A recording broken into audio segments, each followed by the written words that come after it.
ശബരിമല സ്വർണ്ണക്കൊള്ള കേസ് പ്രതി ഉണ്ണികൃഷ്ണൻ പോറ്റിക്കെതിരെ ഭൂമി തട്ടിപ്പ് പരാതിയും ഈടായി വാങ്ങിയ ഭൂമി പോറ്റി മറിച്ചു വിറ്റു എന്നാണ് പരാതി. ശബരിമല സ്വർണ്ണക്കൊള്ള കേസ് അന്വേഷിക്കുന്ന സംഘത്തിന്റെ തലവനാണ് ഇപ്പോൾ പരാതി കിട്ടിയിരിക്കുന്നത്. പോറ്റിയുടെ റിയൽ എസ്റ്റേറ്റ് ബന്ധങ്ങളിൽ അന്വേഷണം SIT ഇപ്പോൾ തുടങ്ങിയിട്ടുണ്ട്. ഷഫീദ് റാവുത്തർ തിരുവനന്തപുരത്ത് നിന്ന് ചേരുന്നുണ്ട്. ഷഫീദ്, എന്തൊക്കെ കാര്യങ്ങൾ പറയുന്നു ഈ പരാതി?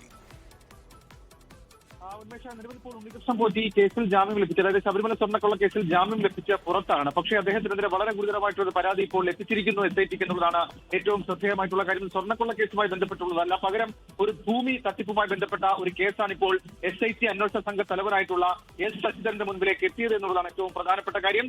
അതായത് ഈ കാര്യത്തിൽ പറയുന്നത് ഈ ഉണ്ണികൃഷ്ണൻ പോറ്റി ഈടായി വാങ്ങിയ ഭൂമി അത് മറിച്ചു വിറ്റു എന്നാണ് പരാതി. തിരുവനന്തപുരം കഴക്കൂട്ടം സ്വദേശിയാണ് പരാതി നൽകിയത്. ഉണ്ണികൃഷ്ണൻ പോറ്റി ഭൂമി തട്ടിപ്പ് നടത്തിയത് 2020 എന്നാണ് പരാതിയിൽ പറയുന്നത്. സ്കൂളുടെ ഉടമയായ സ്ത്രീ ഉണ്ണികൃഷ്ണൻ പോറ്റിയിൽ നിന്ന് 25 ലക്ഷം രൂപ പലിശയ്ക്ക് കടം വാങ്ങിയിരുന്നു. ഈടായി നൽകിയത് 1 കോടി വില വരുന്ന 10 സെന്റ് ഭൂമിയായിരുന്നു. ഭൂമി എഴുതി നൽകിയത് ഉണ്ണികൃഷ്ണൻ പോറ്റിയുടെ അമ്മയുടെ പേരിലാണെന്നും ഈ പരാതിയിൽ പറയുന്നുണ്ട്. 5 ലക്ഷം രൂപ പലിശയായി പോറ്റിക്ക് നൽകി. എന്നാൽ ഭൂമി തിരിച്ചാവശ്യപ്പെട്ടപ്പോൾ പോറ്റി പറഞ്ഞത് ഈ ഭൂമി മറച്ചു വിറ്റു എന്നുള്ളതായിരുന്നു. അത് ആ ഉടമസ്ഥൻ, ശരിക്കുള്ള ഉടമസ്ഥൻ അത് കണ്ടെത്തുകയും ചെയ്തു.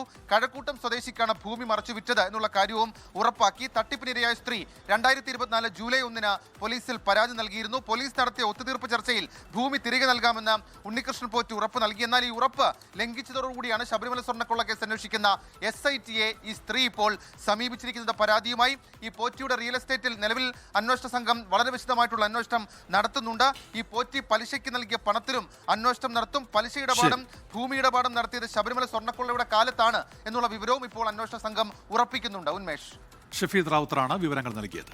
ലോകത്തെവിടെയായാലും ഏത് സമയത്തും 24 വാർത്തകളും ഓഗ്മെന്റഡ് റിയാലിറ്റി പാക്കേജുകളും എക്സ്പ്ലെയിനറുകളും വിശദമായി കാണാൻ ഞങ്ങളുടെ YouTube ചാനൽ നിങ്ങൾക്ക് സബ്സ്ക്രൈബ് ചെയ്യാം.